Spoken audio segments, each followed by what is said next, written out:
Hola, ¿qué tal? Muy buenas tardes. Mi nombre es Fabián Vázquez, soy el director de la carrera de periodismo de la UMSA y hoy vamos a tener una conferencia con un doctor, el doctor Manuel Frascaroli, que nos va a contar un poco dentro del periodismo digital, como decía el flyer y seguramente se vieron atraídos por esta propuesta del doctor Manuel Frascaroli.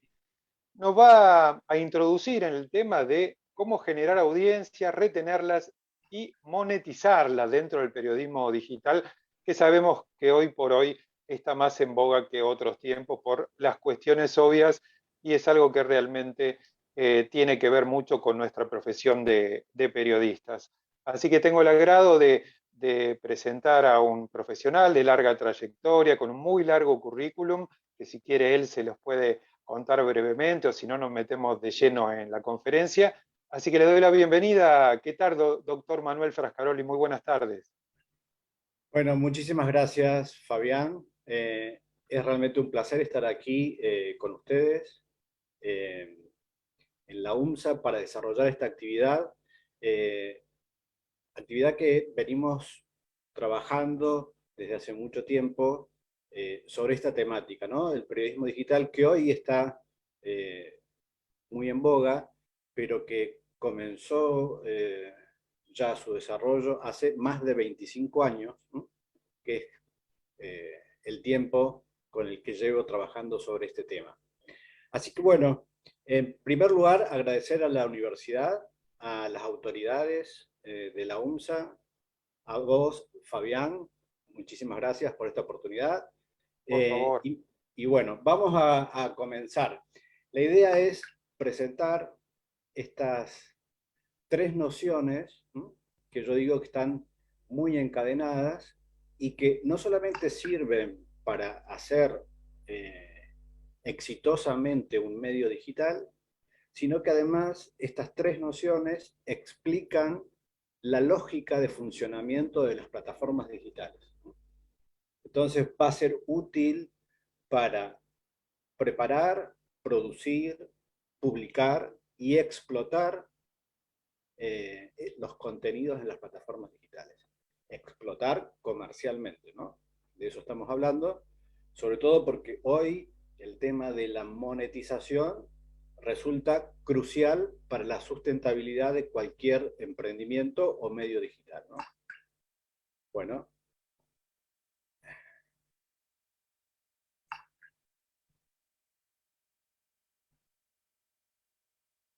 vamos a la presentación.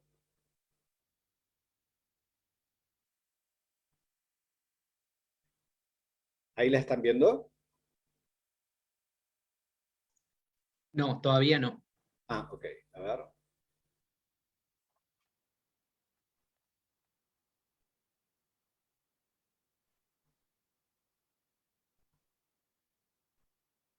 Ahora sí, ¿verdad? Sí, está cargando. Ahora sí. Perfecto. Perfecto, muchas gracias.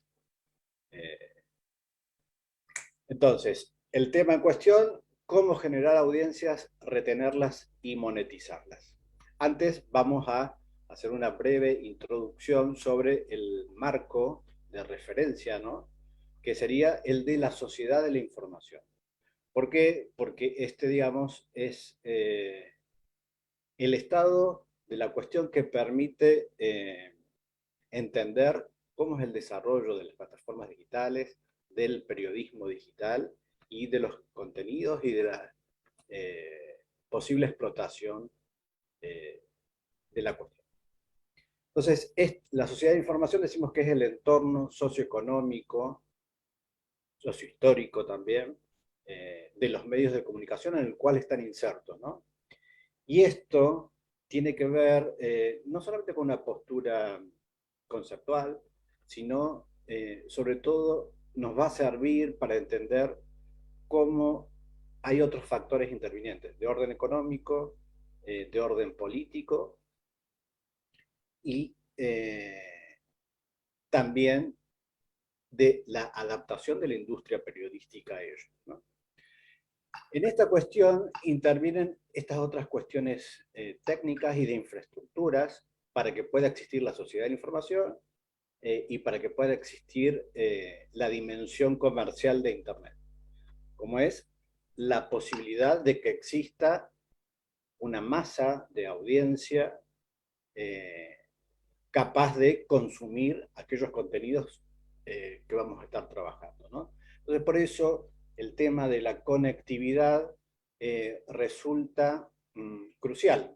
Todos sabemos que hay no solamente lugares o regiones del país y del mundo que tienen distintos grados de conectividad, sino además que hay poblaciones o sectores de la población que tienen también distintos grados de acceso a esa conectividad, ¿no? Ya sea por razones geográficas o razones económicas. Y luego de la apropiación que hacen los usuarios de esas tecnologías, ¿no? No vamos a hilvanar muy fino sobre estas nociones, ¿no? Pero sí es importante que ustedes lo tengan en claro. Luego hay pequeños detalles, como yo lo llamo, entre comillas, a una serie de aspectos. En relación a este tema,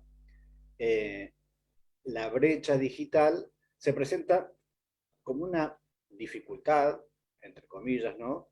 Por esto que decíamos de esos públicos que ya sea por razones geográficas o por razones socioeconómicas, tienen alguna dificultad para acceder a la conectividad, ¿no? Y luego sobre el tipo de apropiación que hacen los usuarios de esas herramientas que están disponibles y el uso que le dan. Y esto va a tener, ténganlo en mente, porque esto luego va a tener algún tipo de incidencia, por ejemplo, con el tema de la desinformación, la fake news, el uso también sobre las plataformas, la complejidad de los diseños y de la experiencia de usuario para que cualquier tipo de público pueda usarlo de la forma más conveniente, de la forma más fácil, como ya vamos a ver. Y bueno, entonces decimos que ese marco de referencia, que es la sociedad de información y que requiere infraestructuras, tiene también una relación con el tema geopolítico, ¿no? Arriba vemos la imagen de la red telegráfica, ¿no? En 1819, y abajo vemos el mapa actual, un relevamiento de este año, sobre los cables submarinos, ¿no? Que viene a ser la infraestructura actual por la cual es posible conectarse a Internet en los distintos puntos del planeta, ¿no? Y ustedes ven que hay como una correlación bastante clara, ¿no? Entre lo que fue el siglo pasado o hace 2 siglos y lo que es hoy.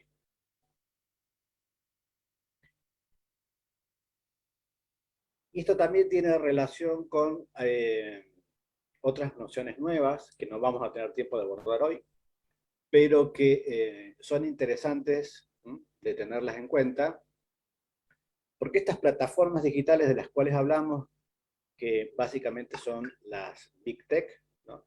Aquellas que pueden ser Facebook, Google, Apple y otras, están básicamente concentradas en 2 puntos del planeta, en Estados Unidos y en China. Y tiene que ver bastante con, si hacemos para atrás, ¿no? Con el mapa de la conectividad actual. Vean dónde se concentran los puntos de conexión. Y esto representa un desafío para todos aquellos que pretenden trabajar en la comunicación, en el periodismo, en esta era. ¿Por qué? Porque aquellos trabajos tradicionales que antes se realizaban sobre otras plataformas, gráfica, radio y televisión convencional, en publicaciones impresas, hoy están principalmente volcadas al soporte digital. Entonces, hay como nuevo redimensionamiento y nuevas preocupaciones por resolver. Básicamente tienen que ver con la sustentabilidad económica, ¿no? Hacer rentables los medios para que puedan subsistir y absorber toda esa masa de comunicadores y periodistas que tienen un alto grado de desocupación, ¿no? Esa es otra realidad de la profesión, no solamente en la Argentina, sino en distintas partes del mundo, como por ejemplo en Europa. Por eso decimos que también es importante para la subsistencia y la sustentabilidad de los medios que exista esta noción de transformación digital aplicada a la organización. Y esto es mucho más que saber publicar un video en Instagram o desarrollar algún sitio web básico, ¿no? Es orientar a la empresa periodística, a la organización periodística, con otro modelo de gestión sobre otro patrón, ¿no? Y esto cambia mucho, no solamente estos aspectos que hoy vamos a tratar, sino muchos otros que tienen que ver sobre todo con la innovación en el periodismo. Entonces decíamos que vamos a necesitar primero que exista una infraestructura para que luego pueda existir una sociedad de la información y sobre ella correr el periodismo digital, ¿no? O el periodismo, porque hoy, como decíamos hace un momento, están básicamente todos los sectores y de todas las plataformas volcadas sobre la plataforma digital. Y esto, como ya lo habrán oído seguramente, se ha acelerado a partir del suceso del COVID-19, porque, bueno, al estar todo el mundo en cuarentena, fue mucho más crucial el tema de la conectividad y del trabajo online, por lo cual se acrecentó la cantidad de población consumiendo contenidos online, ¿no? Ha habido también un impacto concreto y constante en la cantidad de conexiones a banda ancha, no solamente en la Argentina, sino en todo el mundo. Y acá vemos estadísticas actuales de esto que un poco nos estamos refiriendo desde hace un momento hasta ahora, ¿no? Que es esta diferencia que hay entre la conectividad entre países, como pueden ver en la gráfica de la izquierda, y entre territorios en la gráfica de la derecha, ¿no? Entre las provincias. Esto es algo que todos sabemos, que existen diferencias internas. Esto sucede en cada uno de los países, ¿eh? No solamente es un mal de la Argentina, sino en cada país sucede exactamente lo mismo. Va a ser mucho más difícil y más caro conectarse desde un punto lejano que desde cualquier barrio de la capital, ¿no? Entonces, ese también es un aspecto que luego va a impactar en la monetización. ¿Por qué? Porque si yo me voy a dirigir a un público X, voy a necesitar saber cuánta población es posiblemente la que cuente con la conectividad necesaria, por ejemplo, para que un video se reproduzca en condiciones óptimas, ¿no? Entonces, como ven, este tipo de cuestión es importante también tenerla presente. Y acá el tema de el impacto de la brecha digital importa también porque en la alfabetización está esa semilla que va a hacer que la creación del hábito de la lectura sea también no solamente importante, sino realmente crucial para que luego, en 20 o 30 años posteriores, los medios tengan esos lectores que van a necesitar. Esto requiere que la industria mire con madurez y a mediano y largo plazo la cuestión, porque aquellos sectores que hoy no cuentan con la conectividad van a ser los no lectores o los no usuarios, los no consumidores del futuro, ¿no? Y esta cuestión del hábito de la lectura resulta realmente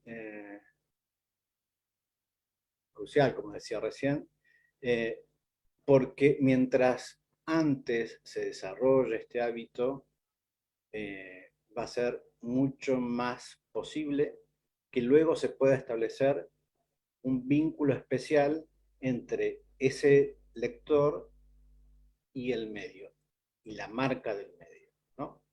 Por eso aquellas experiencias que en el pasado existían como de el diario en la escuela o distintos nombres para la utilización pedagógica de los medios de comunicación en la escuela, hoy deberían replantearse y también transformarse para que los niños y los jóvenes, ya desde pronta edad, empiecen a relacionarse con las marcas de los medios. Ese vínculo que decimos que mientras antes suceda es mucho mejor, es la relación más importante que puede tener un medio de comunicación con su público. Y es lo que hoy se conoce como engagement, ¿no? Engagement, como ya vamos a ver después, es un término que recibe distintas acepciones. Yo lo entiendo con esta interpretación, la del vínculo, ¿no? Que me parece lo más importante. Los medios en la Argentina y en otros países, por ejemplo, como España, se volcaron a la web alrededor de 1995. No obstante, esas primeras ediciones eran sobre todo ediciones testigo.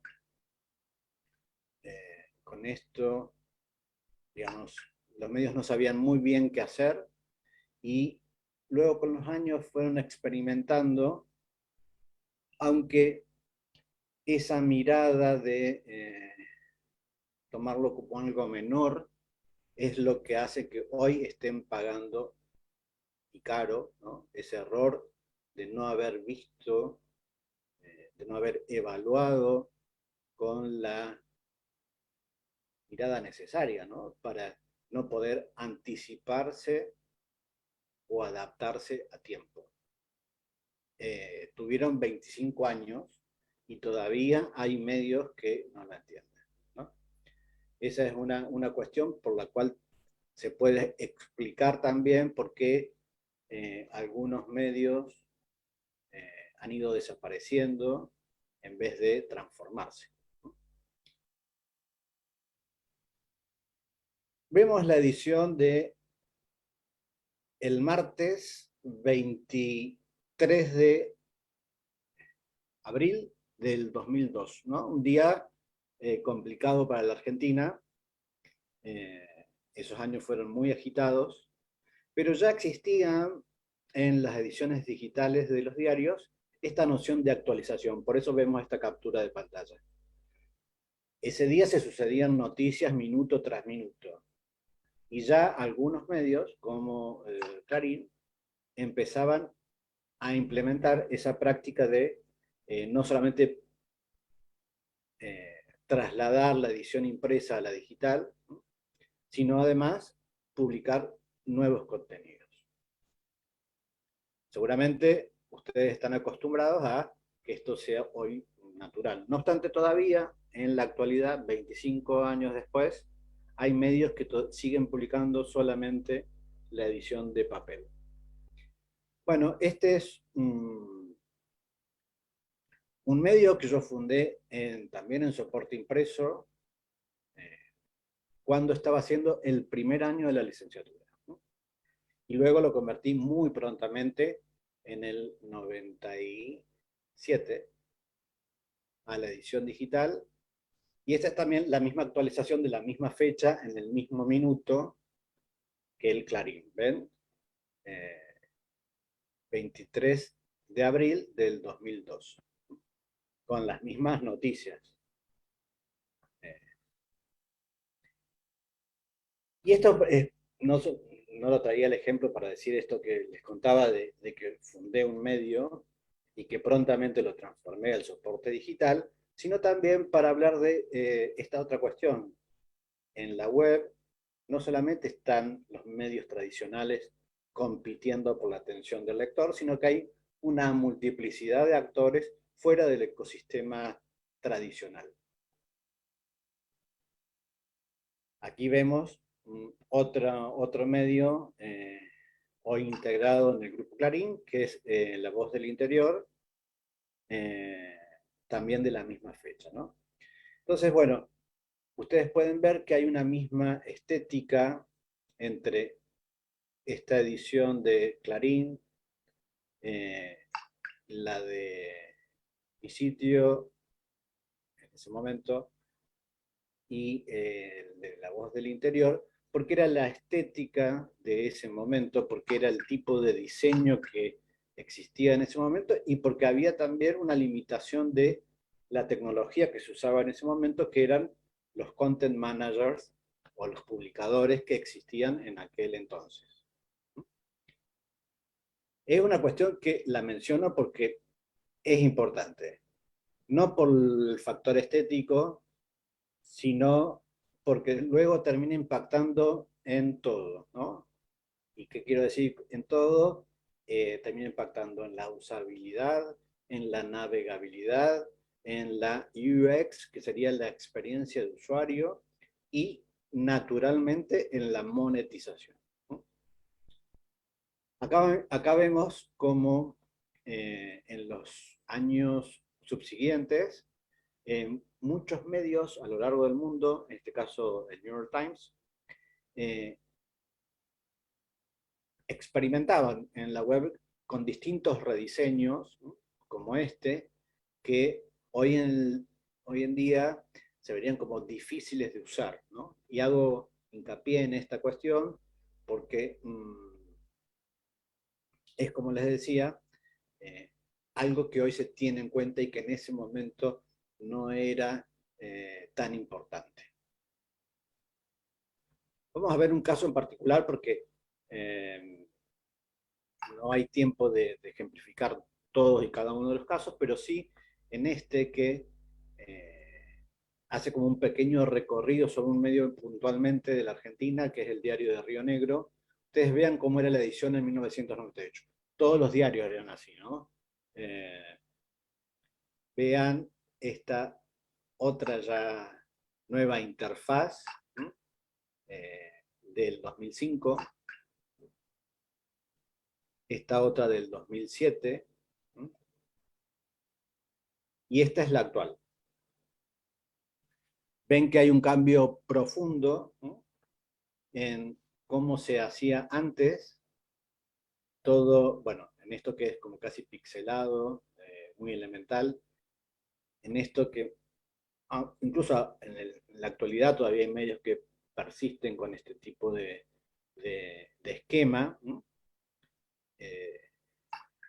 Todo chiquito, amontonado, difícil de leer, difícil de entender, y lo que hoy es la tendencia mundial en diseño de prensa, en soporte digital, que son diseños limpios, ¿no?, que priorizan la comprensión del lector. Entonces ustedes van a ver que hay pocos elementos que puedan obstruir la lectura, que puedan dificultar la lectura.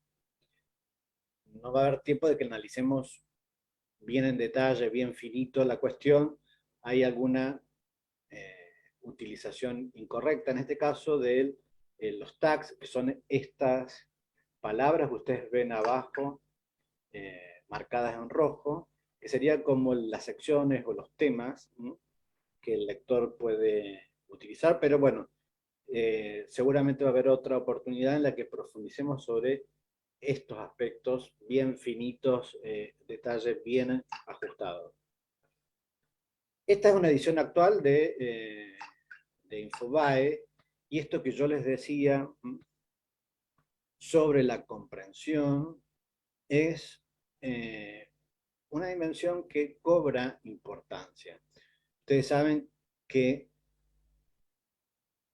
la monetización se puede presentar de distintas formas para los medios, y aquí, siendo Infobae un medio nativo digital, es decir, que no proviene del soporte impreso, sino que nació en Internet, digamos, presenta esta pantalla. Y ustedes verán, bueno, si pudiéramos estar frente a frente y dialogar, yo les preguntaría seguramente qué ven en esta pantalla.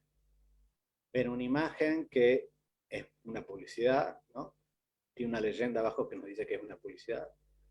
Luego otra imagen, que no sabemos si es propaganda política, si es branded content, ¿no?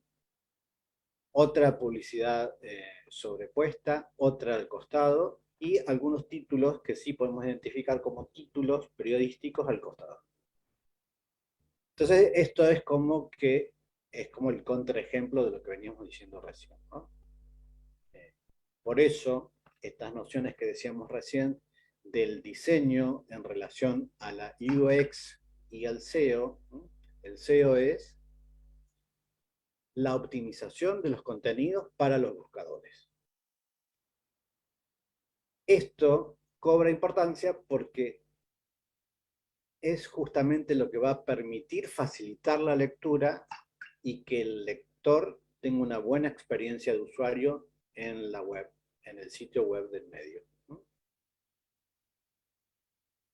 Ustedes saben que, seguramente lo habrán experimentado, ¿no? Abren con el celular el sitio de un diario y muchas veces pasa esto, ¿no? Como que salta. Están leyendo un párrafo y se corrió para abajo, se corrió para arriba. Estoy seguro que eso lo habrán vivido en algún momento, ¿no? Esa falta de estabilidad en la carga del sitio o en la descarga de la página, que tiene un nombre técnico, que se llama latencia, afecta naturalmente la lectura, porque uno está leyendo una línea, al cargarse, por ejemplo, una publicidad, se pasa para abajo, al contraerse esa publicidad, vuelve para arriba y uno realmente pierde donde estaba leyendo, ¿no? Entonces, esto afecta a la comprensión y a la lectura. Luego, ustedes saben que entre la multiplicidad de avisos, sobre todo de aquellos formatos que son intrusivos, ¿no? Que se sobreponen a la lectura o que inducen a la confusión, que tienen esas crucecitas tan chiquititas que es casi imposible hacerlos contraer o colapsar de una forma que no se abra el aviso o otra ventana. Bueno, son distintos elementos que hacen que el usuario termine o amando u odiando algún sitio en particular. Y hoy pasa más que eso, que el lector ame u odie a un sitio por estas cuestiones técnicas, sino que además vamos a ver que esto está incluido en las nociones actuales, entre los requisitos actuales de Core Web Vitals, que son los nuevos criterios que aplica Google para rankear un sitio, ¿no? Y para penalizar a los sitios que no cumplan con estas características, ¿no? Entonces decíamos, bueno, hay que evitar ese tipo de elementos que incitan al error, hay que tratar de darle estabilidad visual a la página, con el diseño, con la introducción de los avisos publicitarios, con los managers de todo el sistema publicitario, ¿no? Son los ad managers, y tratar de que el lector permanezca la mayor cantidad de tiempo posible leyendo, ¿no? Esto tiene que ver, ya aparece aquí, esa noción de retención, que hacíamos referencia en el título, porque no solamente es buscar captar al lector, sino una vez que lo captamos, hacer que permanezca, ¿no? Y luego con otras técnicas, hacer que recircule y así lo podamos retener. Bueno, acá hay otro claro ejemplo, pasa en muchos sitios, ¿no? Pasa en muchos sitios hoy que tenemos un poco de texto, luego es un intento de hacer recircular, ya vamos a ver, un título de otro artículo, un aviso, unas líneas de texto, otro aviso que se superpone. Esto como que afecta de alguna forma a esa posibilidad de lectura, ¿no? Esto también estoy segurísimo que lo habrán experimentado en varios sitios o en muchos sitios. Y acá vemos un reciente rediseño que es como la contracara de esto, ¿no? El diario.es es la matriz del diario.ar y ellos es un medio nativo digital, ¿no? Es un medio nativo digital que, esto significa que nació exclusivamente en Internet, y en vez de contratar un publicador desarrollado por alguien más, desarrollaron un publicador propio. Esto es algo que yo vengo sosteniendo desde también hace muchísimos años, importante, porque permite ya concebir desde el vamos cómo va a ser, digamos, nuestra casa, ¿no? Antes que adoptar un modelo desarrollado por otro con las limitaciones que eso implica. Ustedes ven que hasta hace poco tiempo atrás, ¿cómo era el diseño? Bastante limpio igual, ¿no? Con poca publicidad, sin muchos elementos que interrumpan la lectura, pero con algunos elementos gráficos, digamos, que pueden distraer un poco la atención. Pasó a este otro diseño de la derecha en el que vemos que hay una preponderancia de este diseño limpio en el que se ha sacado la publicidad y se busca facilitar la lectura por todos los medios, ¿no? Creo que se puede ver claramente cómo la misma información, porque es exactamente la misma información, es un poco mejor legible, más adaptable de un diseño al otro. Y ustedes seguramente pensarán, ¿y de qué vive el diario.es si sacó la publicidad? Bueno, me estoy anticipando un poco, pero es uno de los modelos de negocios que surgen en las plataformas digitales, eso lo vamos a ver hacia el final, que es el modelo de membresía, ¿no? Es un modelo que funciona bastante bien en muchas partes del mundo, porque es como un nuevo tipo de modelo de negocio, ¿no? Para los medios de comunicación, que sobre todo en el mundo latino no estaban tan explotados como sí en otras partes del mundo, como Escandinavia, donde ya había ingresos por lector, ¿no? Los medios escandinavos y sobre todo de Europa del Norte venían trabajando con las suscripciones, por ejemplo. Ese es un tipo de ingreso por lector que hoy se presenta como el principal modo de ingresos económicos para un medio de comunicación. Bueno, me estoy adelantando un poco, porque realmente tenemos muchísimas cosas para ver. Acá vemos un poco más en detalle cómo es esta edición sin publicidad, y ustedes pueden recordar recién esas otras capturas de pantalla que veíamos de otros medios, ¿no? En el que aparecían un montón de cosas en el medio, títulos de otras notas, avisos y qué sé yo, y creo que se pueden dar cuenta fácilmente, ¿no?, de que es distinto, ¿no? Esto es básicamente distinto. Vean también cómo ha ido ganando importancia lo visual. Antes, como veíamos en esas portadas de distintos medios, era todo chiquitito, amontonado. Bueno, Hoy la dimensión de las imágenes también ha cambiado, ¿no? Son mucho más grandes, más importantes, no solamente en las imágenes estáticas, sino también en las infografías, en el video.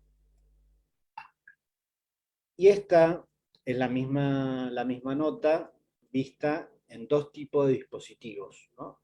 Esta es una cuestión, una característica del diseño, una característica técnica, que luego termina teniendo impacto también en esta experiencia del usuario. ¿Por qué? Porque el diseño tiene que ser responsive. Esta palabra responsive hace referencia a que el diseño sea adaptable al tipo de dispositivo. Entonces, si estamos en una computadora, lo vemos de una forma, si estamos con el celular, lo vemos de otra. Y esta cuestión, que ustedes lo asumen posiblemente como natural, es importante y hay que repensarlo un poquito, no es así como tan automático. ¿Por qué? Porque, por ejemplo, a la hora de escribir un título, importa no solamente la cantidad de líneas, sino la cantidad de caracteres. Un título largo, luego se hace una cosa infinitamente larga en el celular, ¿no? Un título de 7 líneas es una cosa imposible, ¿no? Y eso ha representado un problema a resolver, ¿no? Algunos medios todavía lo tienen, ¿no? Ese problema. Vemos otros casos rápidamente, ¿no? Sobre este tipo de diseño que se viene imponiendo en todo el mundo. Este es Los Angeles Times, The Washington Post. Ustedes vean que son diarios distintos, medios distintos, de empresas distintas. Esta es la revista de New Yorker. Este es, bueno, siempre hay casos distintos. Este es el OK Diario de España. Este es el Diario del Mundo en soporte digital. Ustedes ven que hay, este OK Diario es, por ejemplo, un diario nativo digital, es un medio nativo digital. Este es un diario que proviene del papel, además de una casa matriz tradicional, porque este diario pertenece a un grupo de diarios italianos, ¿no? Que hace cientos, sí, más de 100 años que tienen diarios. Entonces, están haciendo también un esfuerzo natural por transformarse y por adaptarse, ¿no? Entonces decimos que hoy es importante que la experiencia del usuario, esa UX, ocupe un lugar central. No solamente para que luzca mejor el sitio, el usuario se sienta más cómodo, sino porque eso va a ser luego crucial a la hora de que se busque la fidelización de ese usuario, se busque la conversión de ese usuario a suscriptor, por ejemplo, y que ese usuario termine pagando por nuestros contenidos. Entonces, el diseño y la experiencia de usuario van a terminar afectando los tiempos de permanencia y de lectura. Por eso es que hay que encontrar aquellos formatos que resulten más redituables, pero también que resulten más amigables y efectivos, ¿no? Para que no sean intrusivos, ¿no? Para que no sean molestos.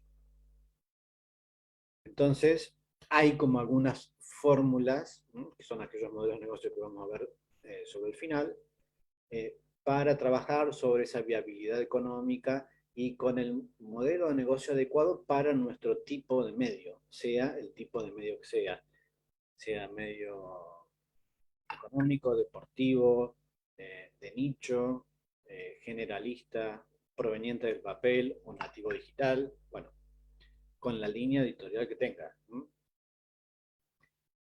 Y esta cuestión del diseño también tiene que ver con aquellas nuevas narrativas. Luego vamos a ver unos videos que van a ejemplificar mejor, o ustedes lo van a poder ver en acción, esto de cómo ha cambiado la forma de narrar, ¿no? Este es un ejemplo que, ni bien yo lo vi, dije, esto está muy bien. Y ahora, justamente hace unos días, este ejemplo es del año pasado, ni bien empezó la pandemia, la sección, ahora sección del diario El País, que se llama Materia, es también un caso interesante para estudiar, ¿no? Es un medio nativo digital, en realidad un grupo pequeñito de periodistas se juntaron, fundaron un pequeño medio de nicho para hacer divulgación de ciencia, y después el diario El País terminó comprando ese pequeño medio y hoy es la sección de ciencia del país, ¿no? Les resumo así brevemente la historia. Entonces presentó este gráfico multimedia, ¿no? Una infografía multimedia que hace unos días nada más ganó un premio. Y además, para el diario representó una ganancia importante porque tuvo más de 84 millones de usuarios únicos, ¿no? Realmente algo impactante. Entonces ustedes ven que el usuario ingresa verticalmente a este contenido, es decir, por arriba, luego va bajando, se van desplazando, los contenidos se van activando otras zonas, ¿no? Van pasando las pantallas de esta forma, y es también, como en este otro ejemplo, una forma de hacer más digerible, ¿no? Más fácil de comprender, como todas estas cosas que venimos viendo, por ahí contenidos complejos, ¿no? Complejos de comprender en lo conceptual y también en lo visual. Por eso, ante, por ejemplo, informaciones científicas, ¿no? que es un contenido muy duro, que no todos los públicos tienen los elementos, las herramientas para decodificar este tipo de mensajes. Bueno, hay algunos elementos que ayudan, ¿no? A esa comprensión. Por ejemplo, los elementos visuales, y que en Internet, en la web, se pueden presentar de una forma más fácil tal vez que en el papel, ¿no? Valerse de otros elementos, jugar con algunas otras herramientas. En este primer caso vemos como, por ejemplo, el New York Times, para hablar del tipo de vacunas, que son, ustedes saben, de diferente tipo, por una concepción distinta del tipo de vacuna, es una cuestión bastante compleja, y con estos elementos gráficos han ayudado a que sea más fácilmente comprensible.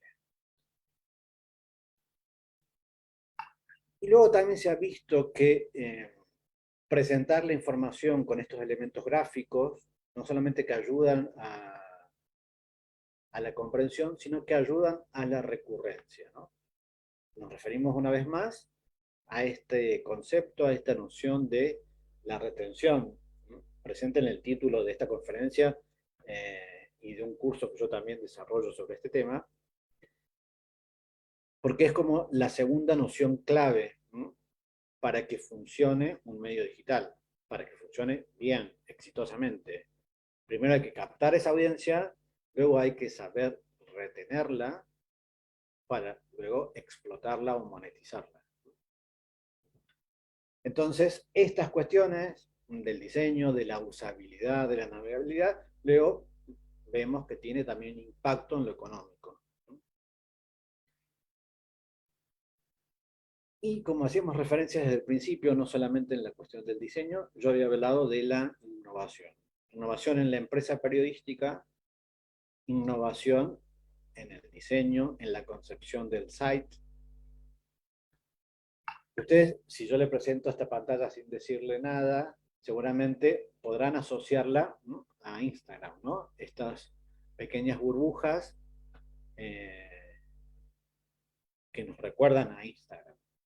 Bueno, el Financial Times desarrolló con su unidad de innovación una nueva forma de mostrar los contenidos a sus lectores, que es, asemejándose a esas burbujas del Financial Times, presentar las notas de actualidad, las actualizaciones más recientes, de la misma forma que las presenta el Instagram, ¿no? En el Financial Times. Esto redundó en, bueno, unas métricas realmente fantásticas, ¿no? Eh, porque los lectores rápidamente lo adoptaron, lo supieron decodificar, se apropiaron de esa forma de narrar y de presentar la información, y fue un éxito, fue un éxito. Yo hice referencia a ese caso en mis redes, lo presenté, a este caso de éxito y de innovación del Financial Times, y luego hice una consultoría para este medio de Córdoba, que forma parte, es una unidad de negocios de los SRT, que es un multimedio de la Universidad de Córdoba, eh, que tiene este sitio digital, ¿no? Que se llama CBA 24N, y que también hizo una adaptación semejante a esta del Financial Times. Bueno, esta imagen seguramente les resultará más que familiar, ¿no? Uno va a comer o entra en cualquier casa y la imagen que ves es esta. Todo el tiempo estamos mirando la pantallita. La gente se junta para mirar su teléfono, en definitiva casi. Entonces, esto hay que tenerlo presente porque hoy el soporte más mirado, por un lado, es el soporte mobile, ¿no? El del celular, antes que el soporte web de la computadora, ¿no? Eso por un lado. Y por otro, que la gente está todo el tiempo mirando, pero no está todo el tiempo mirando los sitios de los medios. Está mirando un montón de cosas, ¿no? Entonces hay un montón de plataformas y sitios que compiten por la atención del usuario. Entonces ya no estamos compitiendo con el otro medio similar al mío, sino con todo ese mundo de cosas que hay que capturan la atención. Es importante que ustedes retengan esto porque luego si van a querer emprender su propio medio digital o si van a querer hacer algún tipo de experiencia en otro medio, posiblemente esto vaya a impactar incluso a la hora de hacer un plan de negocio, ¿no? Esto es importante tenerlo en cuenta. Entonces, si nos proponemos trabajar en la web, nuestro trabajo debería estar enfocado en que el usuario se enamore de nuestro contenido, ¿no? En que vuelva una y otra vez al sitio y que permanezca la mayor cantidad de tiempo en el sitio que pueda hacer, ¿no? Por eso, estas cuestiones que hacen que el usuario ame o odie un sitio, que tenga cosas que le molestan o cosas que no le interrumpen o que favorezcan la lectura y la comprensión, que le guste pasar tiempo en nuestro sitio, luego necesariamente eso va atado, ya vamos a ver cómo, ¿no? A la monetización.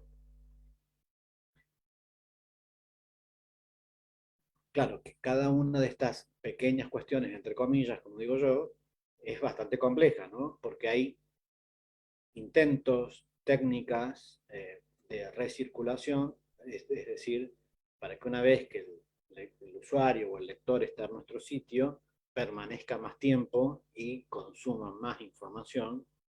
No es tan sencillo como decirlo. Hay que hacer un montón de cosas, ¿no?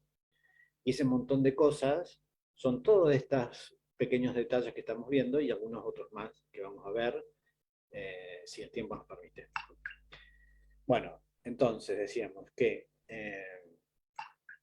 los contenidos tienen que estar adaptados, pensados, ¿no?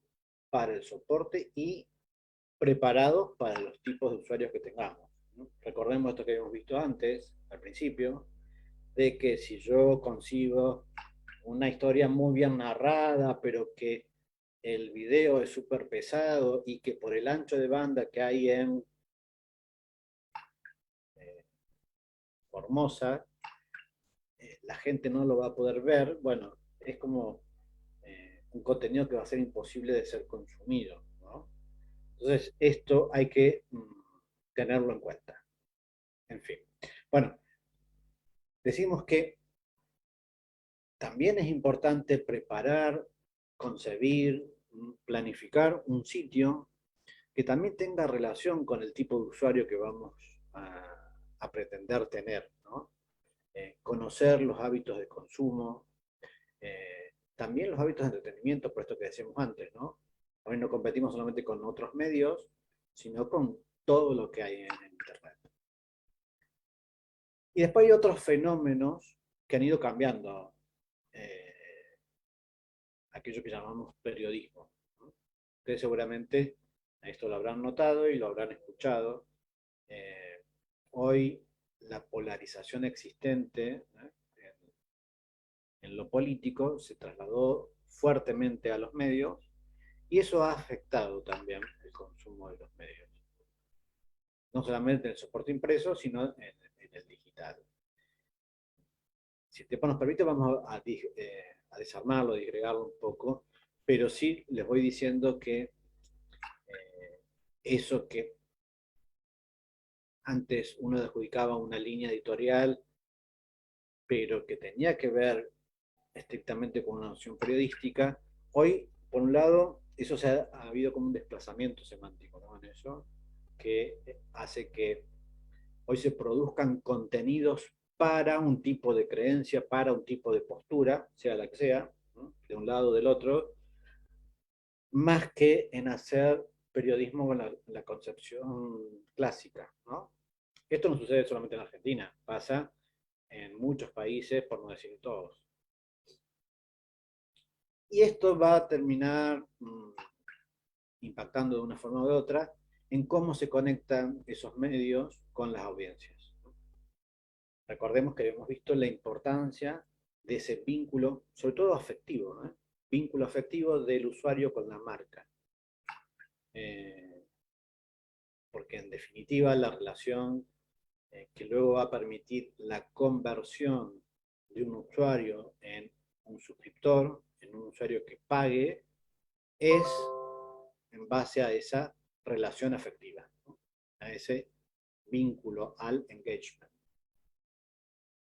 Entonces, tenemos que también preocuparnos en desarrollar contenidos diferenciadores, contenidos exclusivos, que nos ayuden a reforzar ese vínculo, a tejer ese vínculo, y no solamente a reproducir gacetillas y notas de prensa, porque eso ustedes seguramente saben que sucede y mucho, ¿no? Y ahora vamos a ver un ejemplo concreto. Luego volvemos a este.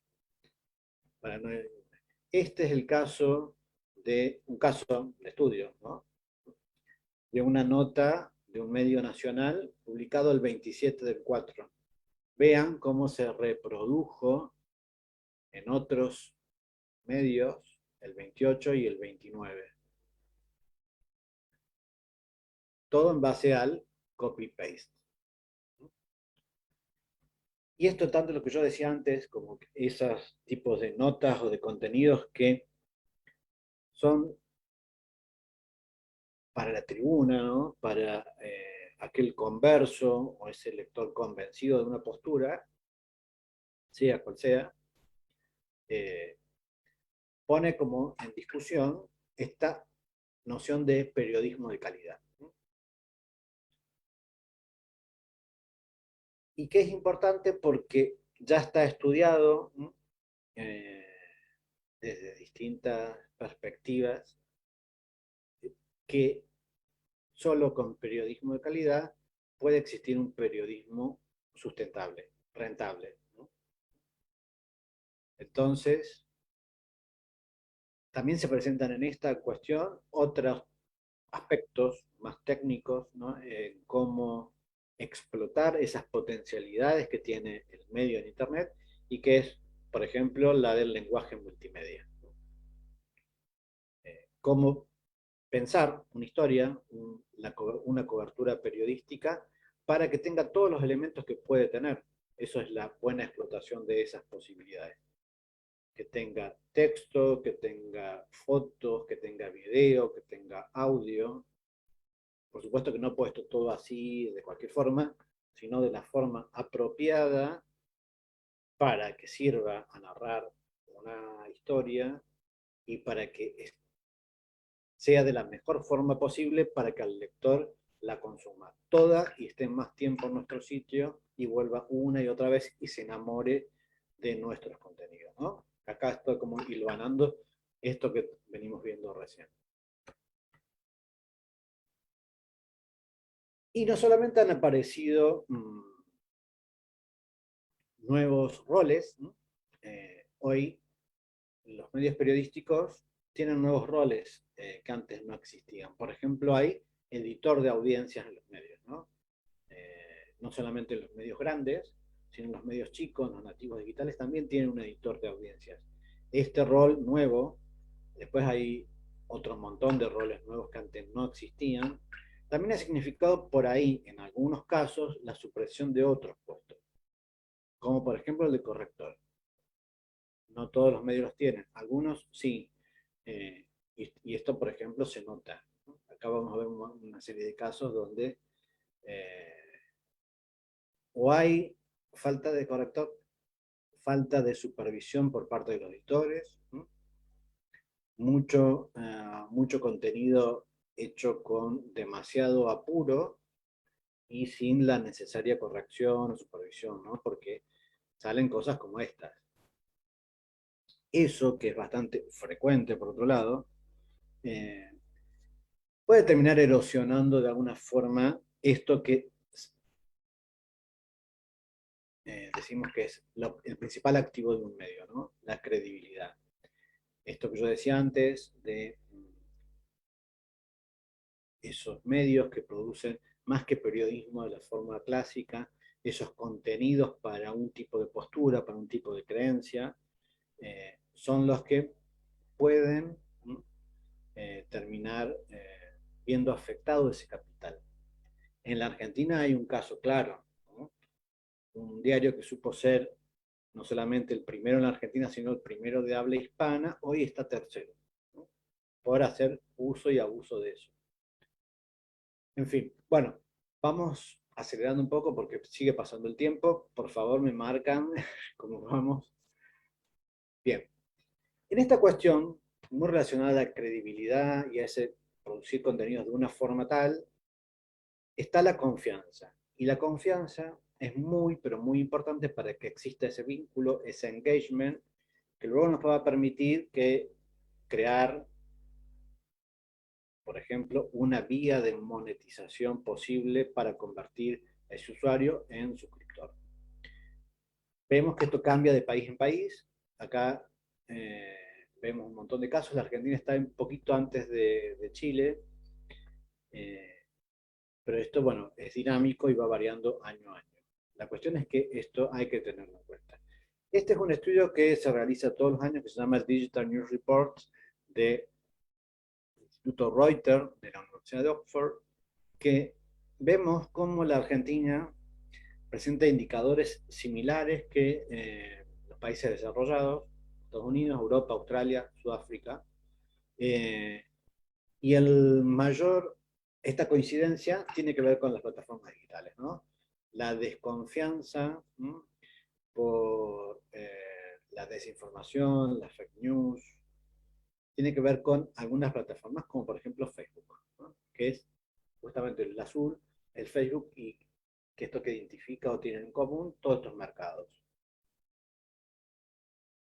Yo voy acelerando un poco la forma de narrar y presentar estas cosas porque tenemos mucho para ver. Entonces vemos que las noticias presentadas en determinada plataforma tienen mayor o menor desconfianza. Eso aludía recién el estudio. Y a su vez esto se puede disgregar en cómo llega al lector a esas noticias que hemos preparado, que hemos producido. Si acceden por las redes sociales, si acceden por los buscadores, ¿no?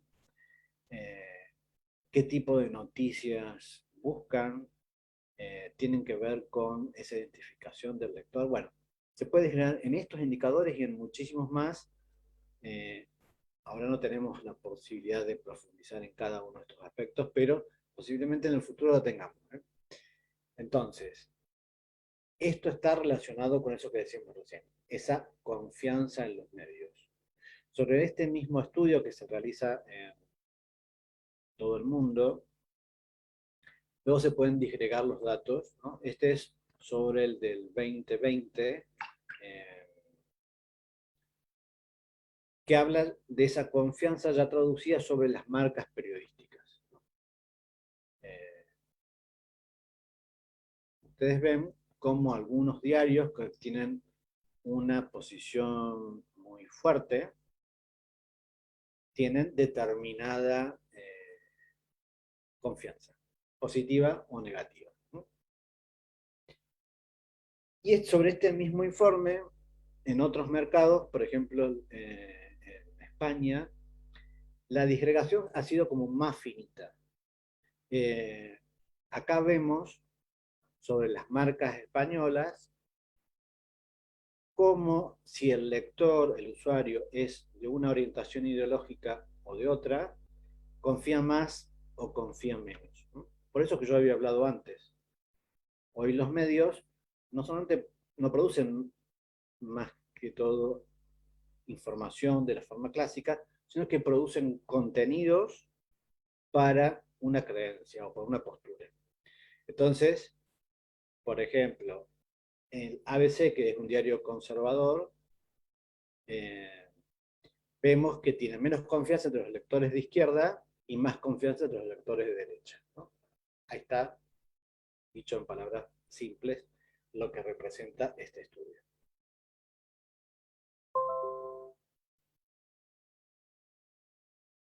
En uno de mis primeros trabajos científicos publicados en el 2001,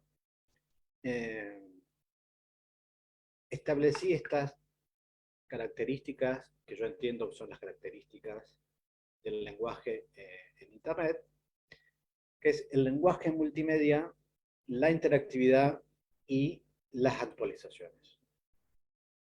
Hay otras más. Vamos a ver un poco más entre estas. El lenguaje multimedia, que es esta imbricación, esta conjugación de esto que decíamos, todos esos elementos que se pueden presentar en Internet y que no era posible hacerlo en el papel, ¿no? Textos, links, fotografías, audio, video. El tema es encontrar una forma apropiada de presentarlo bien, ¿no? La interactividad es toda aquella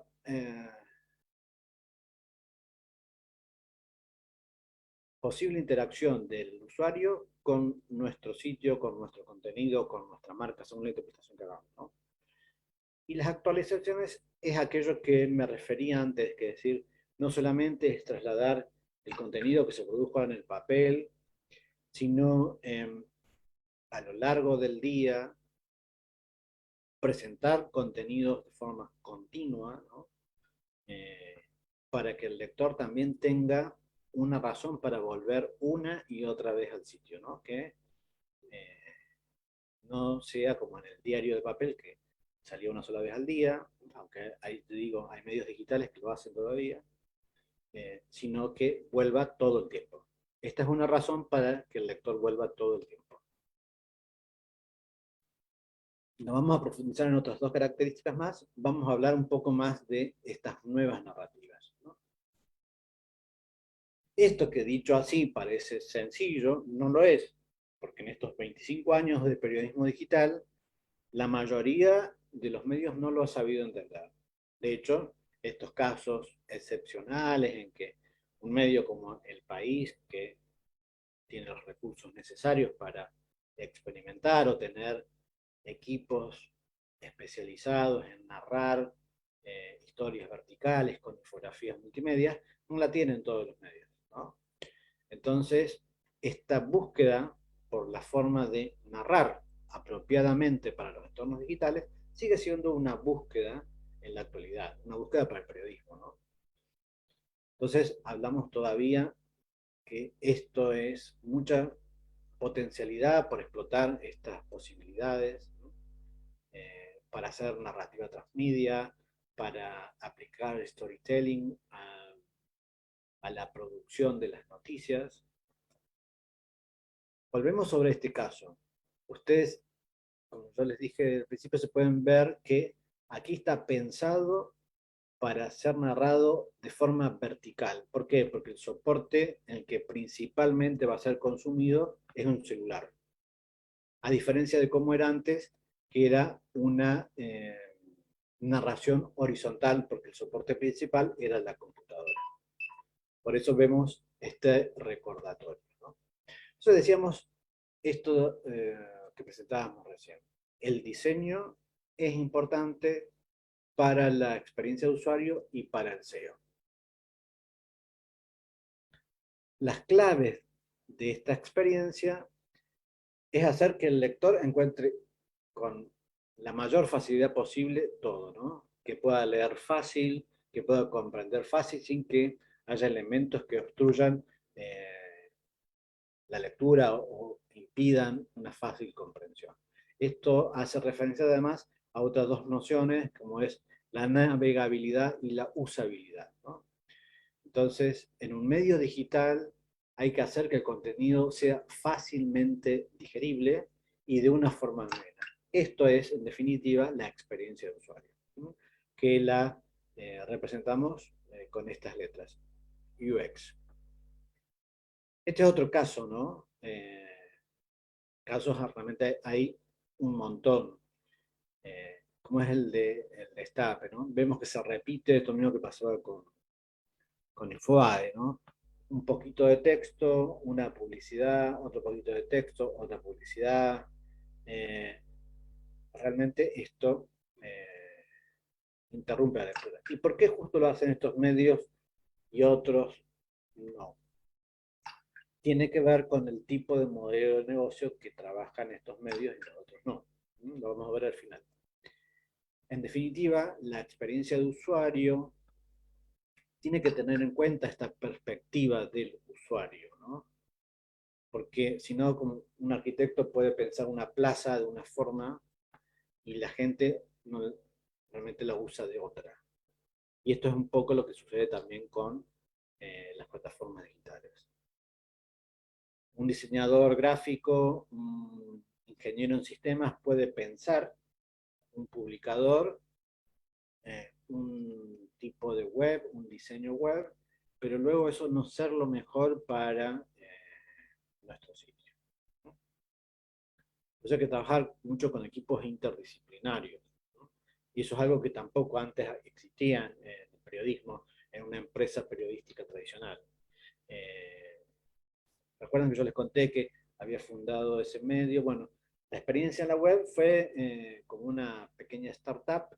De hecho, nuestro medio tenía ingenieros en sistemas, diseñadores gráficos y periodistas eh, desde el principio, ¿no? Esto digo, ahora es natural. Hace 20 y pico de años no era tanto. El ex CEO, ¿no? Pues ya no es, ha cambiado. New York Times, Mark Thompson decía, la gente no quiere que las cosas sean gratis, quiere que sean fáciles. No le pongamos obstáculos. Por algo, el New York Times se ha convertido en un diario global. Es decir, ya no es el diario más importante de Estados Unidos, es el diario más importante del planeta, ¿no? Tiene la mayor cantidad de suscriptores pagos en el mundo y no para de crecer. No voy a referirme mucho más a este caso, pero suelo publicar en mis redes normalmente artículos que hacen referencia a estos casos. Yo lo dije hace un rato, ¿no? Hablé de esto, de Core Web Vitals, que son los nuevos criterios que aplica Google para el SEO. ¿Qué es el SEO? Como ya lo expliqué hace un ratito, pero lo repasamos ahora de nuevo, es la optimización de los contenidos para los buscadores. Entonces, entran, esto es como la fórmula de Coca-Cola, nadie sabe, absolutamente nadie en el mundo sabe a ciencia cierta cuál es la composición exacta. Hay como criterios un poco vagos que Google da pistas generales, ¿no? Pues, voy a rankear mejor al periodismo de calidad. ¿Pero qué es periodismo de calidad? Cada uno entiende cosas distintas sobre qué es periodismo de calidad, por ejemplo, ¿no? Pero sí hay otras cuestiones técnicas que es más fácil saber de qué estamos hablando, y son un montón de aspectos técnicos un poco complejos. Acá yo les voy a proponer como un pequeño recorrido para que pensemos y repensemos esto que venimos viendo, que es un poco estas tendencias del diseño que han estado existiendo y que coexisten en la actualidad todavía, ¿eh? No solamente aplicados a contenidos periodísticos, sino a contenidos en general, porque esto lo tienen en común. Ustedes, si seguramente están suscritos a alguna plataforma, pero no están suscritos a todas. Si tienen Netflix, seguramente no tienen Apple TV, Hulu, Paramount Plus, bueno, hay ya muchas plataformas pagas. Y seguramente habrán visto o entrado alguna vez en esos sitios como Cuevana. Bueno, vamos a hacer un recorrido para que repasemos, ¿no?, esta concepción de la usabilidad en relación al modelo de negocio y la posible monetización.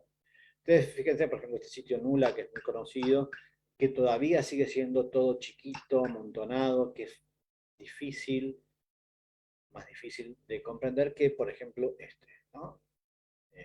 Tiene otra estética, pero sobre todo tiene otra concepción.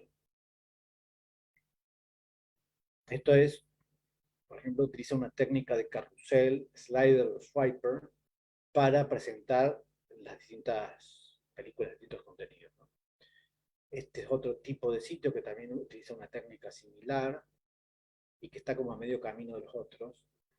Este, por ejemplo, yo lo elegí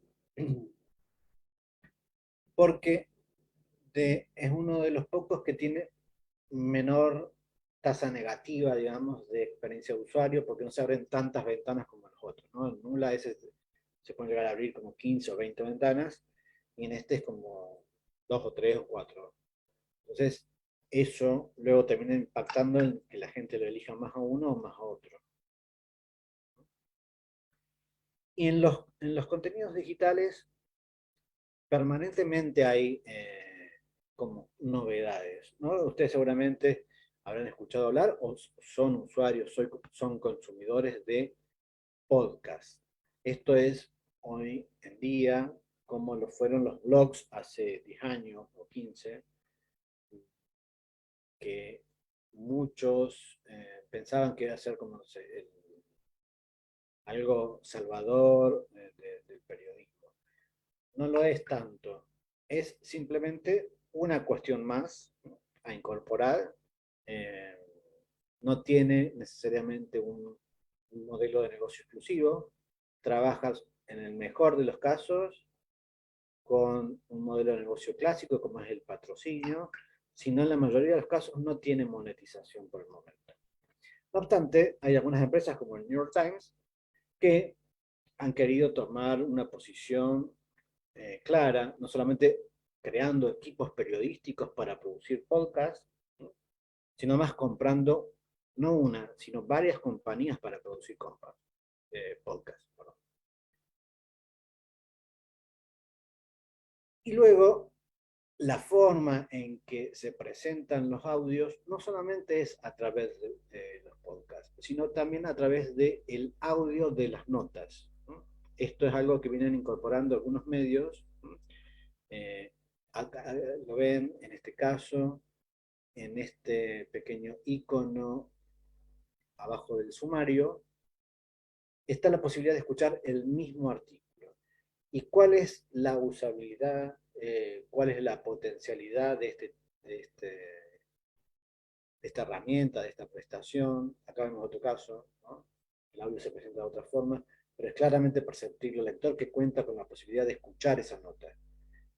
Por lo mismo que la gente sigue escuchando la radio, ¿no? No todo el tiempo la gente está pendiente con la posibilidad de consumir una información, sino porque está cocinando, está haciendo alguna tarea del hogar y puede escuchar esa información.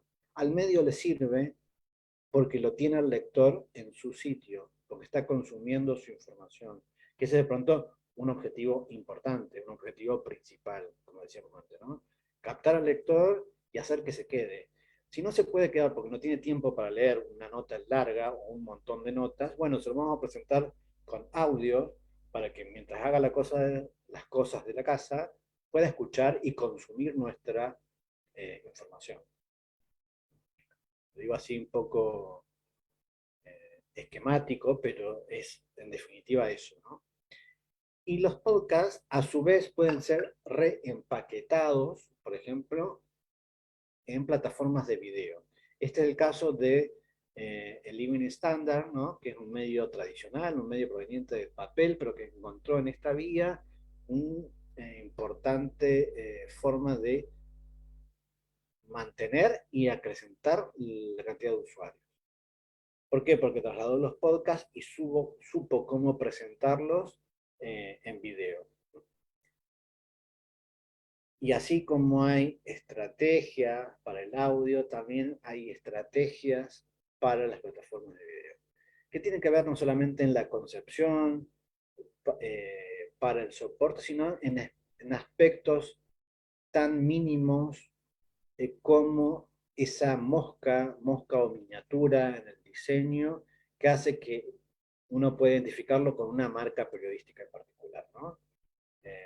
Ese pequeño icono, hasta eso es importante.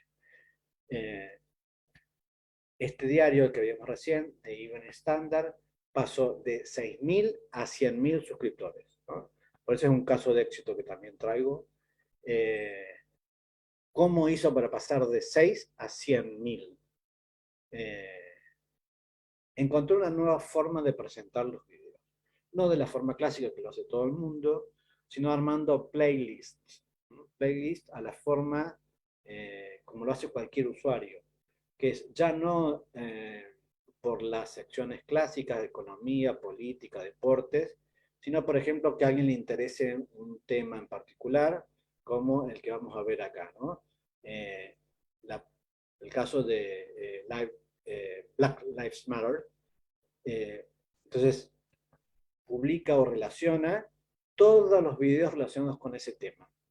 Esto se ha probado que tiene un mayor uso, un mayor consumo, que si estuvieran agrupados por el caso policial de la muerte de una persona negra, el enfoque, no sé, económico de cuánto le cuesta a una ciudad tener policías negros, bueno, ese tipo de enfoque tradicional frente a este nuevo enfoque. Y también hay una experimentación que tiene en cuenta estas nociones del diseño que decíamos recién y en la presentación y la utilización de estos recursos como el audio o el video de una forma distinta. Yo he bautizado, a falta de un término todavía consensuado, para referirme a estas videonotas relatadas, que ya no es a la forma clásica de la realización de un video concebido con lenguaje audiovisual, sino es una cosa en el medio entre un podcast o en un audio y un video, ¿no?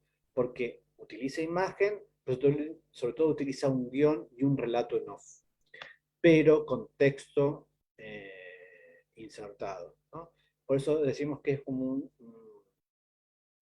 formato híbrido con el cual están experimentando, no todos los sitios, no todos los medios, sino algunos. Por ejemplo, este caso es de Radio Televisión Española. ¿Por qué? Porque la Corporación de Medios Públicos de España tiene un lab, que es como un gabinete, una sección, para experimentar con los formatos, con las tecnologías nuevas, y por eso es que es uno de los medios que lo presenta de esta forma, así, bien grandote, con los iconos bien grandes y claros para que sea fácilmente distinguible. Entonces, en esta búsqueda de los lectores hay, bueno, también muchas concepciones. Hay gente, empresas o investigadores que hablan como de 5 categorías. Yo entiendo que hay 3, que con 3 agrupamos a todos los lectores, que serían, a grandes rasgos, los esporádicos, aquellos que vienen de vez en cuando o entran al sitio cuando, por ejemplo, algún amigo o contacto en una red social publica algún link que le puede llegar a interesar. Aquellos otros lectores o usuarios leales, ¿no? Que son aquellos que vuelven con algún grado de asiduidad al sitio, ¿no? Y aquellos otros lectores incondicionales, que sobre todo son como grandes fans de la marca, ¿no? Que están casados con un sitio, con un medio, esos son los incondicionales. Y yo les voy a proponer, así como vimos algunos de estos ejemplos, otros, sobre todo por la posibilidad de hacer en Internet lo que antes era imposible de hacer en los otros soportes, ¿no? Con Internet no solamente podemos llegar a nuestro barrio, nuestra localidad, sino a todo el mundo. Esta obviedad no parece tan obviedad, sobre todo a la hora de establecer un plan de negocios. Y sí tiene que ver con la forma o la posibilidad de consumir los medios. Y esto es por la lengua. Entonces, en vez de pensar un contenido dirigido a nuestra localidad o a nuestra provincia, que sea 1 o 6 millones de habitantes, que sean 600 millones, ya cambia, y cambia de una forma rotunda, la posibilidad de monetizar esos contenidos, ¿no? Esto que yo trabajé en mi tesis doctoral hace 20 años, en aquel momento sobre soportes impresos, básicamente estudiando las experiencias de los medios en habla hispana en el mercado americano o norteamericano. Hoy ya no es una cosa que explotan los grandes medios, que recién se han empezado a dar cuenta, sino que acá en la Argentina han nacido una veintena de pequeños sitios. Yo he hecho consultoría para alguno de ellos. Digo pequeños sitios porque es simplemente unos pocos periodistas que producen contenidos con las técnicas del SEO, ¿sí?, para los mercados globales. O sea que, digamos, acá, de esa veintena de medios, la mayoría están orientados a España. ¿Por qué? Porque la monetización, la diferencia de cambio, ¿no? Entonces, se crean contenidos acá para el exterior, justamente explotando esa escalabilidad del mercado.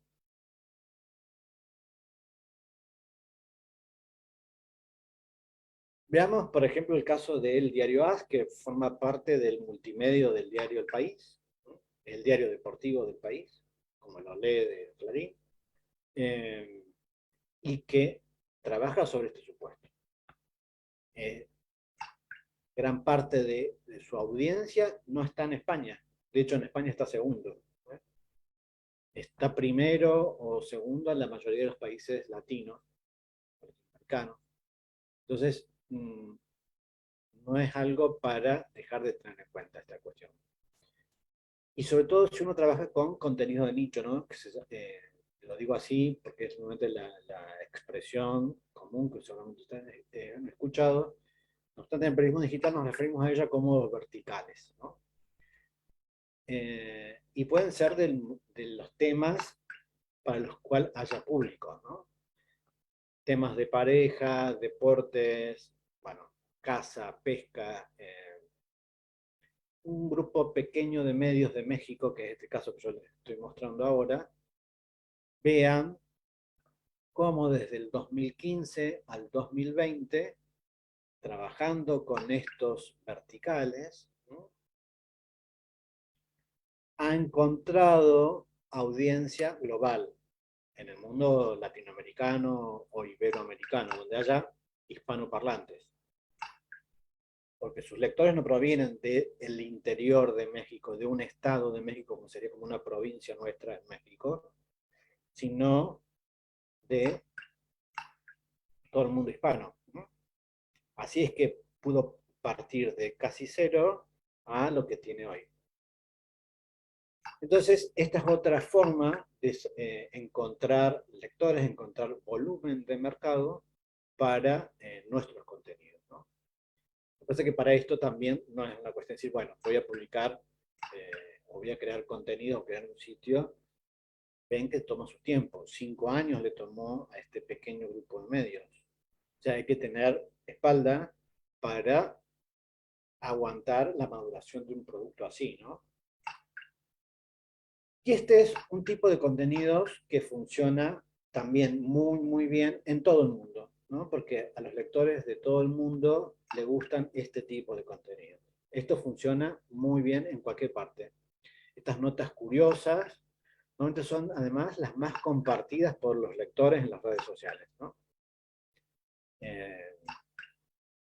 Acá presento 3 casos distintos, de distintos tipos de medios, que hacen que la gente, bueno, tenga una respuesta distinta a esos otros contenidos más locales o más politizados, ¿no? Pero esta búsqueda de lectores requiere además otra serie de trabajos adicionales que antes no existían. Yo me refería hace un rato a ese nuevo rol que es el editor de audiencias. Y el editor de audiencias hoy es importante tener porque hay que medir y analizar las audiencias. Esta es otra nueva especialidad relacionada al periodismo, que es la analítica web, ¿no? Las métricas hoy son importantes y hay una gran subespecie sobre esto. Es bastante complejo, aunque parezca sencillo, pero no, porque, bueno, luego hay que hacer un trabajo de análisis sobre eso. Yo voy pasando así un poco rápido porque estamos cortos de tiempo. Pero ustedes fíjense que con ese análisis que se puede hacer sobre los datos de los usuarios, es posible saber, por ejemplo, si un usuario nos visitó, cuántas veces nos visitó, si nos visitó 1, 200, como en este caso, cuántas páginas leyó cada vez que nos visitó, cuántas nos leyó en total,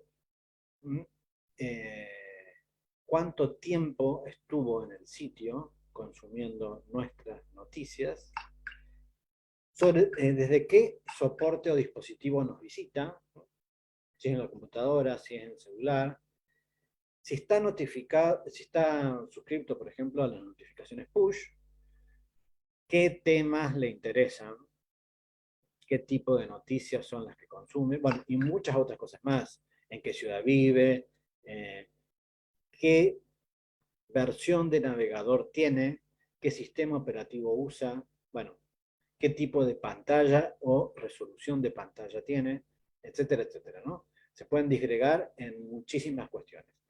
Y para analizar esos datos, necesitamos herramientas. Herramientas que requieren también de un aprendizaje, un manejo, que no es una cosa así de un día para otro, y algunas son gratuitas y otras son pagas. Acá están todas reunidas, son estas herramientas las que hay para hacer ese análisis de las audiencias.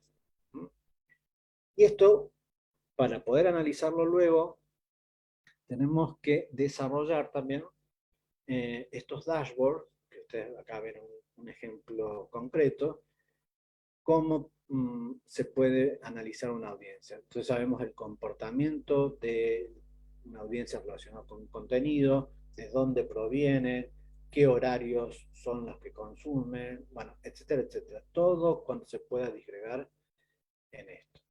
Este es otro de los elementos importantes en la actualidad, que es los newsletters. También aquí la cuestión de la concepción, del sitio, de las plataformas y del diseño cuenta, ¿no? Cuenta todo, cuenta hasta el tamaño del botón para el cual tiene que hacer clic el usuario. Esa cuestión de diseño, que usted va a decir un poco estúpida, si el tamaño del botón cambia, está probado a través de distintos estudios, que eso incide fuertemente en el posible éxito de un newsletter, ¿no? Es decir, bueno, una cuestión del diseño es tan importante, sí, el tamaño del botón importa. Entonces estas pequeñas cuestiones luego terminan impactando en los resultados periodísticos y en los resultados económicos. Y los newsletters son importantes porque, por ejemplo, frente a las redes sociales, un medio tiene que regalar, entre comillas, su trabajo a una plataforma que luego se apropia de ese contenido o que media en la relación y en ese mediar, en intercambio, se queda con los datos del usuario, se queda con el contenido del medio y obviamente que no paga nada.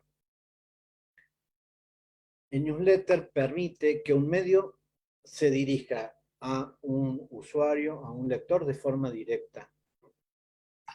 Entonces, ahí esta es una relación privilegiada que puede desarrollar un medio sin que nadie intervenga en el medio, ¿no? Y que además ya está probado por otra serie de estudios que aquellos que son lectores de un newsletter o a través de un newsletter seguramente tienen más probabilidad de convertirse en un suscriptor pago del medio o que tengan más predisposición a pagar por las noticias, ¿no? Tema crucial hoy en día. Y luego este es otro componente hoy muy importante, que es el de la inteligencia artificial. Yo creo que este va a ser realmente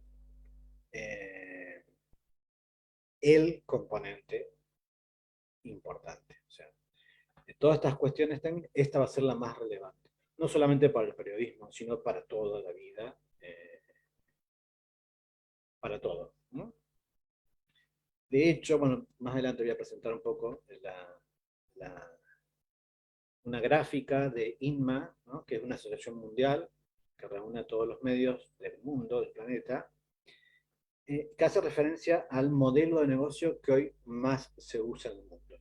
Bueno, ese modelo de negocio que más se usa en el mundo es el que, no digo predije, pero que yo anticipé en mi tesis doctoral, que sería el más conveniente de usar. Eso fue hace 20 y pico de años. Hoy yo diría que la inteligencia artificial es la que va a permitir el desarrollo de un modelo de negocio, o el modelo de negocio que usa la inteligencia artificial sería como el más conveniente de ir estudiando para adoptar en cuanto se pueda. De hecho, ya hay medios que trabajan con un modelo de negocio particular basado en inteligencia artificial. Y hay muchísimos casos, ya hay muchos casos de distintos tipos de medios que usan distinto grado de inteligencia artificial.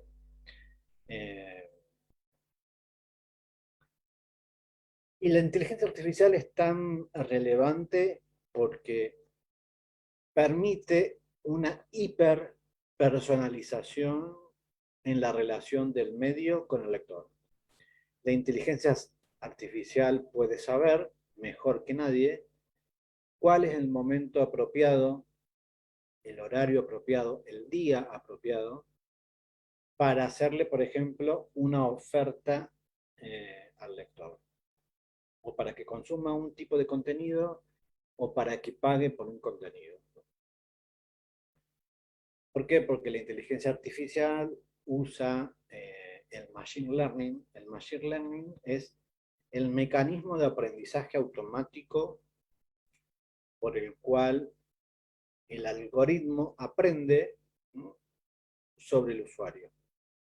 Entonces el algoritmo sabe a qué ritmo yo tecleo, sabe mi forma particular, que es como un sello propio, como si fuera la huella digital, de escribir, de qué forma deslizo el dedo sobre la pantalla para hacer clic o no, sabe qué tipo de contenidos realmente consumo y no los que declaro consumir. Digo esto porque hay muchos estudios de comunicación que le preguntan a la gente, de hecho hay una línea de comunicación, de investigación sobre de consumos culturales, ¿no? Entonces, esos tipos de estudios le preguntan a la gente, ¿y usted qué consume? Y la gente dice consumir cosas que realmente no consume. Digo esto porque en España no pasaba como en la Argentina, que había 5 canales de televisión, bueno, 5 en Buenos Aires, más otro montón en el resto del país, sino que había solamente dos estatales, ¿no? Televisión Española, la 1 y la 2. La 1 con una programación, como cualquier canal, y la 2 programación cultural educativa.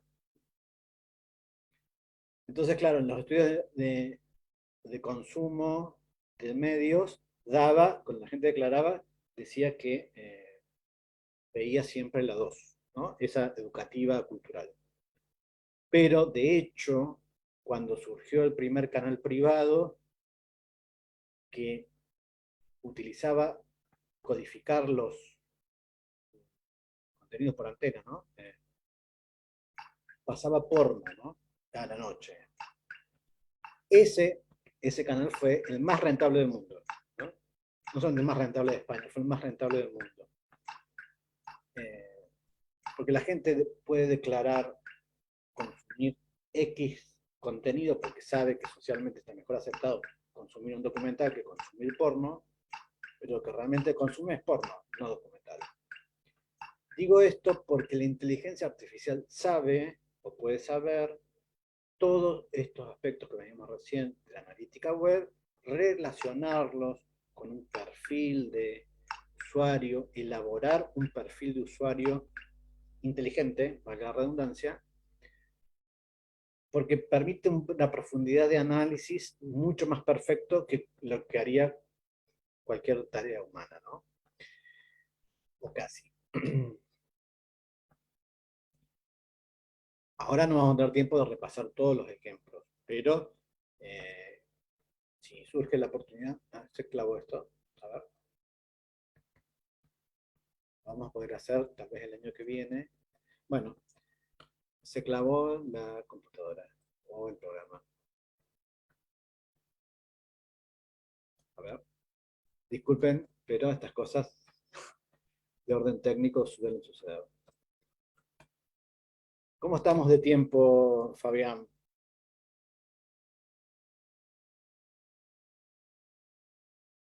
Bueno, estamos ya un poco cerca de la hora y falta,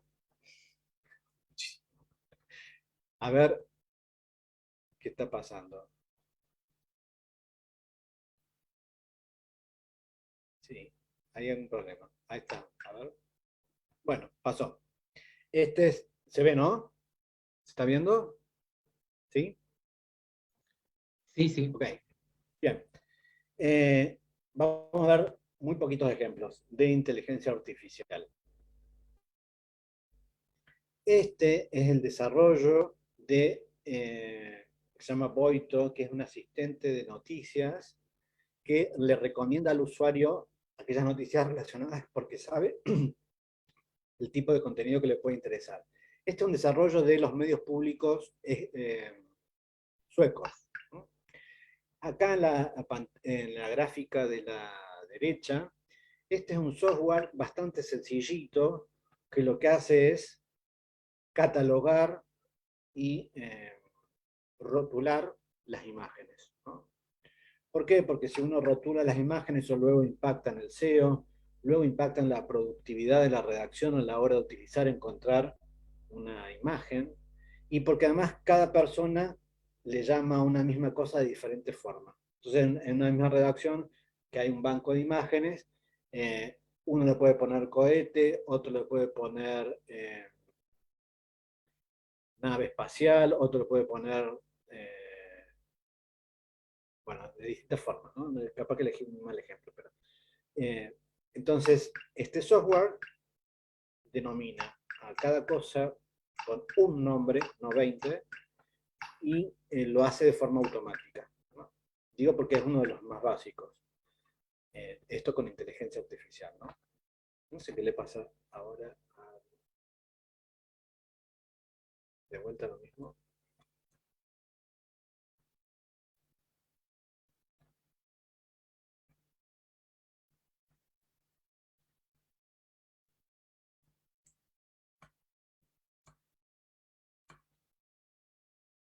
Ahí está, bueno. Vamos a hacer una breve pausa porque como estamos cerca del tiempo, para que vean estos ejemplos, son muy cortitos de videos, por aquello que decíamos de la narración verticales yo más o menos se lo voy a ir explicando. Bueno, ahora se cambió solo.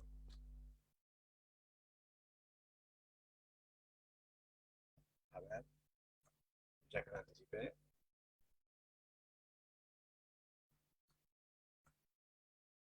Bueno, no me deja.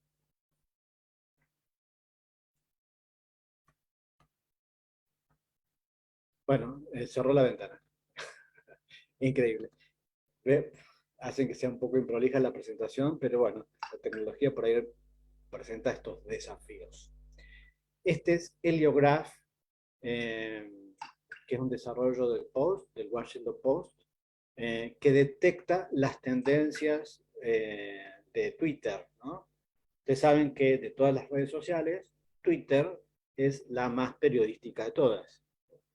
Entonces, las tendencias de Twitter es algo con el que trabajan todas las redacciones del mundo. Para que un periodista no tenga que estar todo el tiempo mirando Twitter, porque en definitiva para el dueño del diario, para la empresa propietaria, significa destinar recursos humanos, recursos económicos a eso, cuando lo puede hacer la inteligencia artificial mucho más barato y capaz que mejor. Entonces, desarrolló este software de inteligencia artificial que reconoce las tendencias y le proporciona a los periodistas una lista de temas con lo que se está hablando en el momento, ¿no? Después, la agencia Thomson Reuters desarrolló este otro ejemplo de inteligencia artificial que también ayuda a rastrear los eventos y las noticias de Twitter. ¿Por qué? Por esto que decía yo antes, que Twitter es la más periodística de todas las redes sociales. Y hay muchos otros ejemplos, ¿no? Posiblemente los veamos el año que viene si hay otra oportunidad de abordarlos. Eh, lo importante que hace con todas estas cuestiones, ¿no?, es esto que yo me referí en el primer momento cuando hablé de crear hábitos, ¿no?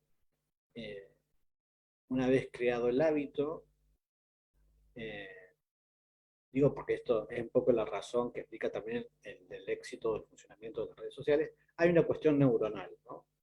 Hay una cuestión química del cerebro que interviene en este proceso. La creación del hábito permite que eso luego pueda existir, ¿no? Cuando uno publica algo en una red social y mucha gente le da like, me gusta, lo comparte, lo comenta, reacciona al contenido ese, en el cerebro se liberan una serie de sustancias químicas que hace que eso se transforme en adictivo, así como si fuera una droga.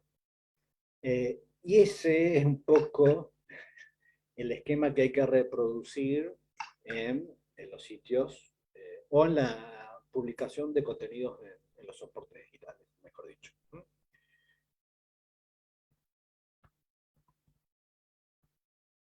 Bueno, avanzamos de paso porque esto hace lo que quiere y porque estamos creo que pasado de tiempo, ¿no? Esto es tomado del marketing, algo que se aplica hoy, sobre todo en la actualidad, a los esquemas de negocio de los medios en soporte digital. Es el funnel de audiencias. Este es el funnel de audiencia, donde en una primera parte está esa adquisición de audiencia. Aquí adquisición, la concepción de adquisición no es la de comprar, sino la de captar, ¿no?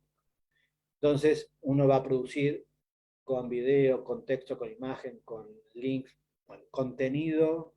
Luego va a utilizar las redes sociales, va a utilizar las técnicas del SEO para optimizar los contenidos, para que aparecer más arriba en los buscadores. Va a utilizar las notificaciones push, que son esas que aparecen cuando entramos a un sitio y dice, ¿querés recibir las noticias de nuestro sitio? Sí, no. Bueno, esas son las notificaciones push. Y luego una parte ya más elaborada que requiere más trabajo, que es el engagement, ¿no? Yo me refería al engagement desde el primer momento porque es lo fundamental para que exista cualquier cosa. Y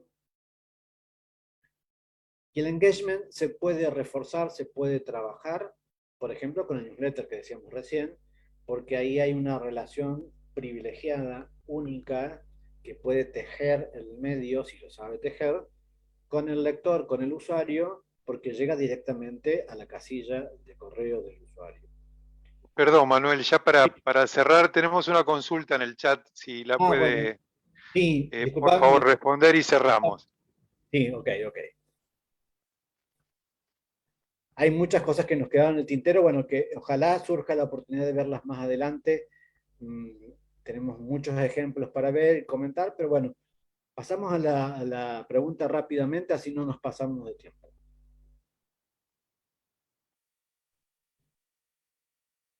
¿Me la decís?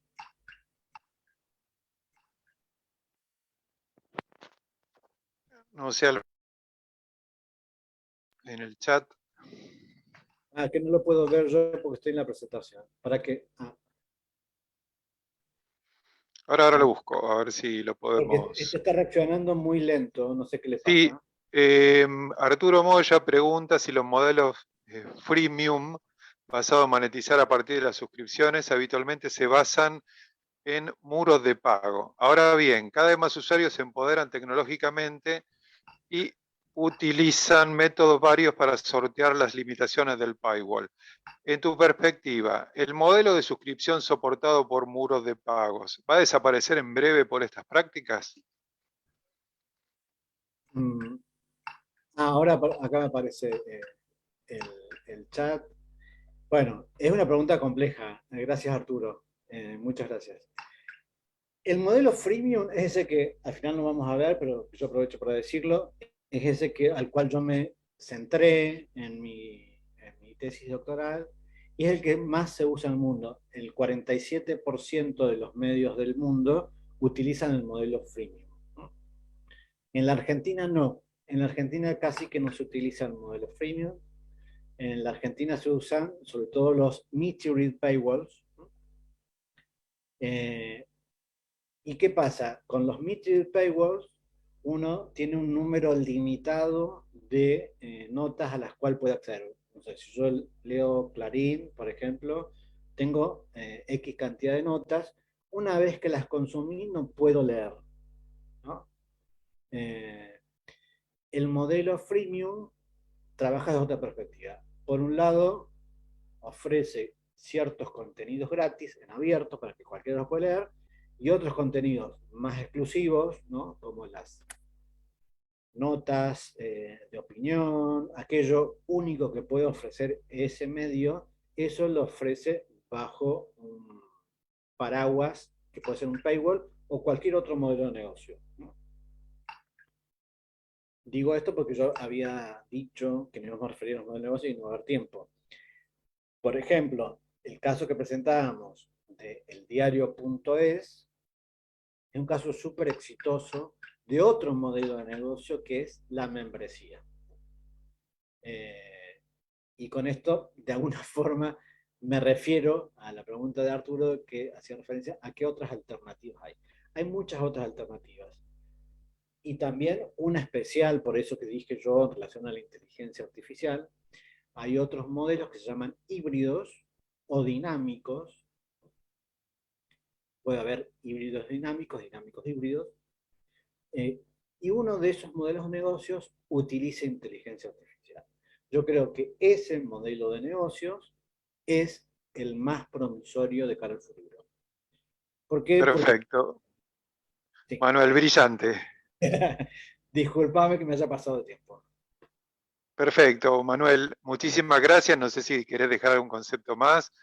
No, Realmente simplemente muy... yo tenía, hacia el final de la presentación, iba a dejar mi mail para que cualquiera que tuviera alguna inquietud, alguna consulta, me la pudiera hacer llegar. Lo digo ahora. Perfecto. Lo digo ahora porque está un poco lenta la presentación para mostrarla. Mi mail es manuel.frascaroli@gmail.com y estoy en todas las redes sociales donde normalmente presento casos, en alguna más que otra. Por ejemplo, en Twitter presento normalmente muchos más casos que en el resto de las redes, Manuel, pero- ¿podrías escribirlo en el chat? Me plantea Sí. Alfredo, el Magister. Sería fantástico. Ahí lo escribo. Este es mi mail y mi usuario en Twitter es Ahí está, perfecto, ahí lo visualizo. Bueno, va a ser un gusto responder cualquier inquietud. Una vez más, agradezco a Fabián Vázquez, a Alfredo y a las autoridades de la UNSA por esta posibilidad. Y bueno, esperemos que pronto nos volvamos a encontrar para seguir trabajando con este tema, atrapante para mí y creo que para muchas otras personas también, de una forma por ahí más profunda para tocar esos otros aspectos que no alcanzamos hoy. Perfecto, Manuel. Buenas tardes y muchas gracias a todos los que siguen esta transmisión. Perfecto, muchas gracias. Gracias a vos. Chao.